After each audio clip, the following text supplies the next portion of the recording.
What's up everyone, how's it going? In this game, we have Filisberto spawning in the southwestern side as our blue Mongol player on Gorge. Oh, excuse me. Up here in the northeastern side, we have GiveUA as our red Abbasid Dynasty. Solid 2-year-old matchup we got going on here. A few things have changed between the initial release and now, of course.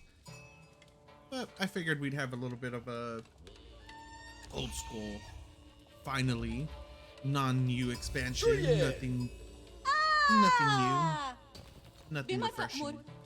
Just some good old OG civilizations duking it out for once. Got the Mongols, got the Abbasid, got some good players. GiveUA, everybody should know GiveUAnxiety by now. And Filisberto, I like casting him. I actually like his playstyle. He's solid. He doesn't do anything too out of the ordinary, too crazy. He's a good player though. He will be going for the Tower Rush. Double production on spears. Probably crank out about 5 total. Go for the Tower Rush and then most likely go into Deerstone from there because the trading on this map is not optimal whatsoever. His traders will be crossing through the center of the map. If he puts it on the far western side or the far eastern, does he have room? Yeah, he does have room. But let's say he puts it here. The villagers, or excuse me, the traders will be going directly across, right? If it goes to the far western, same concept. It'll be going in a very diagonal manner, getting crossfired, getting shot and killed, or stabbed, whatever their preference may be. As for our Abbasid, super standard. 4 villagers on sheep for some reason, 6 on berries. Gonna get that food income going. Already has the gold, and we're gonna see what he goes into. Generally speaking, it is the military wing, as we see. And now we're getting the forward outpost for Filisberto. He is repositioning it. It will not get scouted, so we'll have to wait. Oh, he sends his spears. I think that was preemptive, in all honesty. He could have easily waited on that because now he's gonna give it away that he needs to torch that once at least so he doesn't get a full refund, but it will be going down instead. Filisberto, you need to cancel. He doesn't. Is he? Yeah, he's not gonna get the cancel off. Is he? No, and he just loses all that wood instead of getting a cancel and then just getting, I believe it's 75% back, so 75 wood. He just lets it die. And that was not a solid play whatsoever. Military wing will be finishing up in about 45 seconds. And then back at home for Filisberto. Filisberto doesn't really have anything going for him. He will be hitting castle, excuse me. He'll be hitting feudal in about 2.5 minutes at this rate. And with the military wing coming up for GiveUA, he's gonna be in a little bit of a dicey situation. It's not obviously unwinnable or anything like that. He's just putting himself in a weakened state, I guess you could say. You know, not optimal footing, optimal positioning, anything like that. But Mongol players are used to situations like this. In case their tower rush fails, they're able to bounce back pretty easily. Military wing finishes. And there go the units. He was a little supply blocked. Had to get that house up and running beforehand. What do we have in the back? 2 more houses. He's gonna try to get into that T1. Does the 2? Nope, the 2 doesn't bring him up. He needs to drop another 2 after that, just so he can get into the Golden Age tier 1. Increase that gather rate by 15%. Already a tower. He is gonna go for the silver tree. Ooh, all right. He's gonna try to go for the trade. There is an outpost at GiveUA, or excuse me, Filisberto's gold. He might be losing an archer. No, not enough damage getting thrown on that. So GiveUA should count himself a little lucky. Foodstuffs, fresh foodstuffs. finishing up. Potentially no second TC. Just going straight into the Golden Age, get that resource count. And he had 10 villagers on there. I thought initially I may have miscounted that instead of, and I forgot to switch this over. 4 villagers throwing up the silver tree. Uvu under fire. Not too big of an issue right now. It will be if it does get killed and then denied for a significant period of time. But as of right now, it doesn't even look like it's gonna be denied really quite yet. Nice repositioning on the TC in order to defend it though. That's really smart play from our Mongol player. It does kind of ruin his gathering right there, but he's able to save the Uvu, so that's kind of, I don't know if that's worth it. I think it is. Yeah, let's just call it worth it. That was completely worth it. Archery range coming down. He is going to be sending it off to the western side. Those sheep are rallied to the deer. First horseman out, starting to stab the Khan. Second one coming through. There's a third and a fourth queued up as well. So we're going to be getting some decent pressure applied from GiveUA onto our Mongol. Archery range moving forward, start getting double production. Of course, Silver Tree going all the way to the western side. He's going to try to start trade as he can. Wants a double production. Okay. So he wants to get 4 archers out as fast as possible to deter this, but he knows that there's horsemen out and about as well. So he can't really overcommit on the archers, otherwise he's gonna get punished fairly quickly. Another Gur. First Gur being occupied by the gold villagers. Okay, so he's gonna be trading to the western. Yeah, he has to trade to the western trade post. He has to go parallel with it. There's no way, or he's gonna have to go for a linear trade, because there's no way he's gonna try to go to the other side of the map. There really isn't. And this is something that GiveUA is gonna have to scout on where the trade route is going. He knows that there is a silver tree. If he doesn't see any traders coming over here the next minute and a half, he's gonna have to check the western side. No traders being produced yet, but inevitably there will be, and that once that trade line starts, it's gonna be hard to stop unless you apply consistent pressure on that side. Well, on multiple sides. You can't just focus on one, otherwise you're just gonna get overwhelmed as well. You're gonna start losing units for free. Keep in mind, they also love dropping a ton of outposts to secure the trade line. No traders though yet. You just have to wait and see. And then if he does, how much is he going to commit into it? Just a couple? Is he going to go heavy into it? As for GiveUA, he's sitting comfortably on 1 TC. Something that we do see quite often is military school into 2 TC play. Go into castle, get the composite bow. GiveUA is comfortable here in feudal on 1 TC. He isn't trading, not trading. He isn't overdoing it by any means. And there's the step redoubt. We're getting a fast castle out of our Mongol player, and no pressure is being applied either from GiveUA at the moment. This could be a good opportunity for Filisberto to get into castle, try to get double produced units out, because he could still get, how much? He's down to 400, let's just call it 400 stone. So he could still get a decent amount of stone out of the Uvu in order to start spamming out those men-at-arms, double produced men-at-arms. This was really nice. He pushed in a lot of deer right here, safe too. That's some really safe food for him. I love that. I absolutely love that play by GiveUA. if you're not doing anything else, and if you're able to, if you have the micro for it, do exactly this. That is absolutely brilliant. Trying to split, GiveUA is trying to split Filisberto's attention.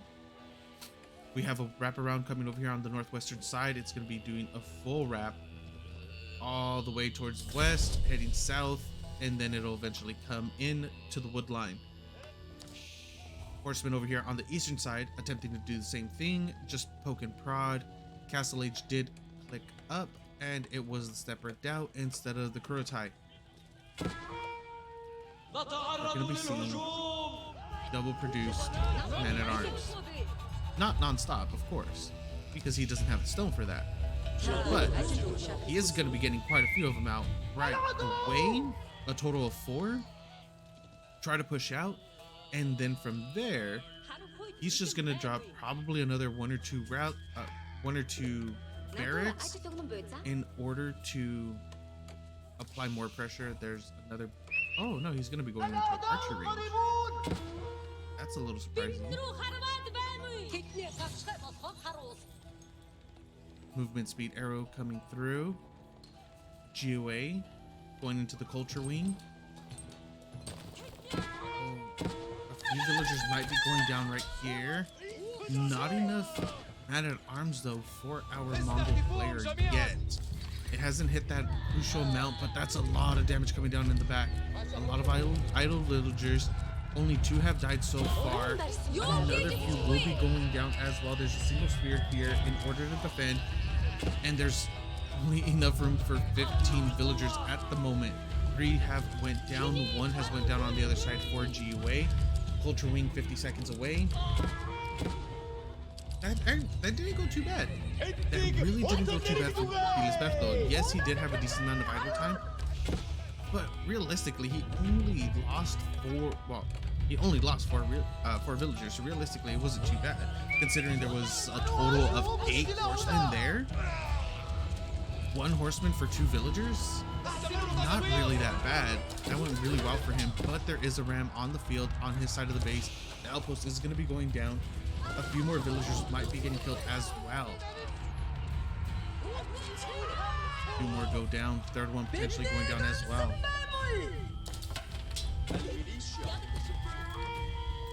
We're gonna have to see what GiveUA does in order to defend against this.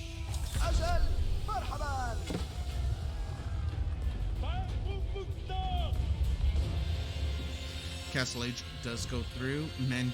Not Manjani. He's not Abbasid. He's Abbasid. Mangonel coming up. Does not need a siege workshop. He does have siege engineering already. This is going to be really good in order to defend.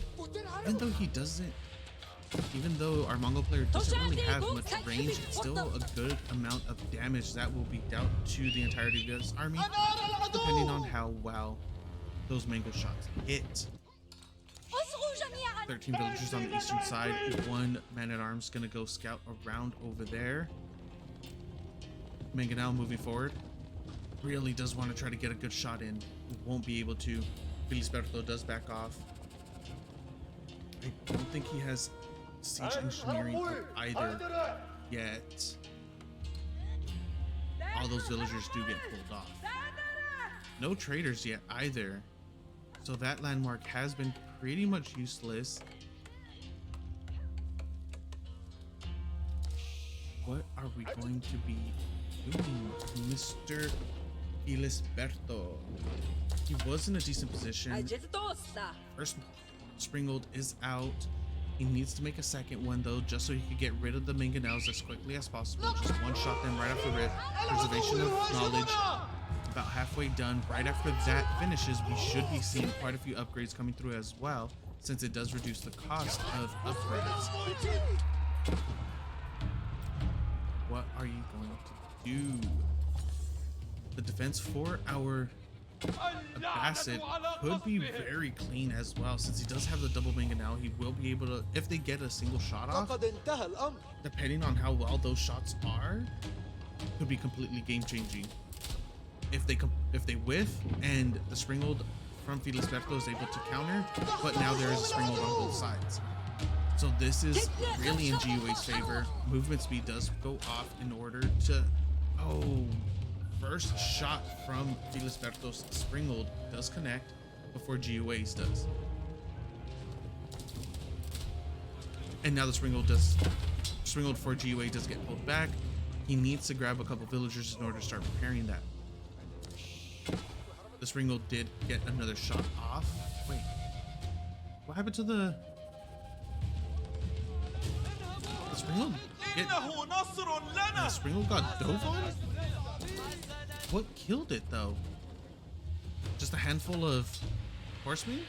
From what it seems like, just dove on top of it and were able to kill it. Two Springalds out now for Filisberto, one still for GiveUA. Those two will be able to take out the one, and then from there they'll be able to focus down the mangonels. Once those mangoes are down, this is a different fight. Filisberto does need a few more horsemen, or yeah, horsemen really in the mix. No, not even, because GiveUA does have 15 at the moment, 15 spears at the moment. So he would have to just go into more archer horsemen. Yeah, he needs archer horsemen. Two Keshiks, northern side. Gonna start killing a few more villagers again. 8 villager total. 8 villagers have been killed total for Filisberto, 4 for GiveUA, and nowhere near the same amount of commitment either that GiveUA did earlier, where he committed 8. I think it was about 6 or 8 horsemen to kill off 4 villagers. Filisberto is finding good opportunities with just a handful of units, and he's able to keep them alive as well. Right here, he was able to kill 2 more villagers with just 2 Keshik. Of course, Keshiks are a lot better than your typical horsemen. And now Filisberto pushing forward yet again, staying in front of the base. He could theoretically just build 3-4 rams and go for the House of Wisdom and then the town center right after. That's gonna be very difficult to just try to snipe both of those out. That's 12,000, 7,000, so 19,000 health plus repairs. Because guaranteed in a situation like that, GiveUA will be pulling a decent amount of villagers to start spam repairing whatever he can in order for him to not lose to a landmark snipe. But it's always a possibility.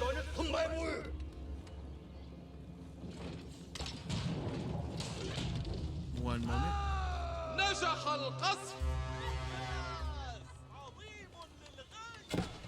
Oh, I had a sneeze brewing for a while there. Never showed up until that moment.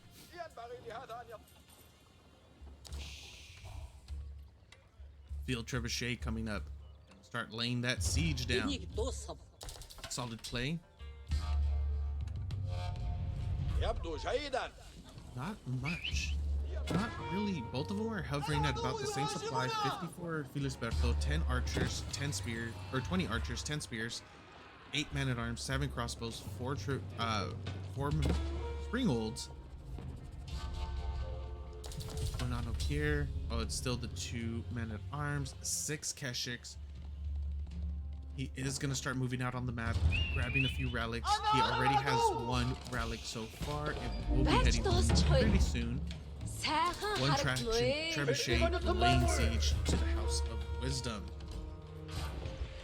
I'd like to see him go up to 3 just to put GiveUA on a timer, force GiveUA out of his comfort zone, out of his defensive position, and go for the offense.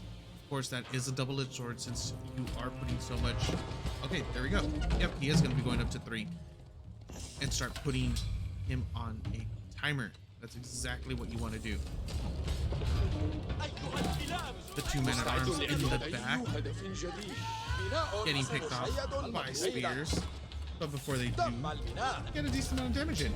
Golden Age activated, tier 2, and now that the 3rd trebuchet is out, exactly as I said, it's gonna force GiveUA into an offensive move. He can't stay defensively this entire time. Double-edged sword, meaning he just committed a lot of resources and supply in those trebuchets. So even though the supply counts look very similar, He's down essentially 8 now. Oh, he has 4 trebuchets. So he is essentially down 8 military, because it is in those trebuchets, and he's up to 6 total springolds. I'm not sure about that. I'm really not sure about the amount of springolds. I like this little leapfrog of outposts though. Springold emplacements already done on 1, I believe. 2nd, yes. And it'll go onto the 3rd as well. No fortification. He's saving that stone just for the emplacements more than anything. These villagers can be under fire very soon as well. There's two Keshiks on the northern side, wrapping around, figuring out what they can and cannot do if there's any openings. Decent amount of villagers for Filisberto southern side on the deers that could potentially get picked off as well when GiveUA feels comfortable to leave his base or even split off a few units. He's gonna try to go for a wraparound. At least hit from 2, potentially 3 different angles. The House of Wisdom is down. The only thing left is the town center now. He's gonna have to pull a decent amount of villagers to just spam repair that the moment the siege begins. Traction trebuchets finding a better position. GiveUA trying to do the same thing, trying to see which angles he can hit from, but those are 4 traction trebuchets. This town center is not going to last very long if GiveUA does not commit fairly soon. Currently sitting at 74 villager, or excuse me, 74 military apiece. 73 for Filisberto, 74 for GiveUA. Decent army sizes for both, but GiveUA is on a timer, as I was saying earlier. 3 villagers are getting thrown on, a total of 5. Yeah, it looks like 5 villagers to start repairing. This is really good positioning for Filisberto right now, because that town center is at half health. All the villagers need to come in and repair. We are going to be getting that big attack coming through, and all the villagers need to do, or all the trebuchets need to do, is just focus fire down the town center. These mangonels are moving forward. 2 springolds. Oh, the springhold counts are pretty much even at the moment, and now they're moving forward. The mangonels for both sides are being pulled forward in order to deal with each other's military. Huge mango shots coming out of both sides. The mangonels for Filisberto are down, but the siege for our Abbasid player is still up and running. He still has 3 springolds, or 3 mangonels. Oh, I was right the first time. 3 springolds still up and running. He's gonna start focus firing down the traction trebuchets. 1 has already been destroyed. 2nd one has had a little bit of damage put onto it. But now it's all up to the military count, which one will prevail, and it looks like our Abbasid is going to be able to push through ever so slightly though. And now the outposts are focus firing down. The springald emplacements on the outposts are going to be focus firing down the springolds themselves. GiveUA calls GG. Game goes to our blue Mongol player, Filisberto. Thank you guys for watching. I hope you enjoyed, and I'll see you next time.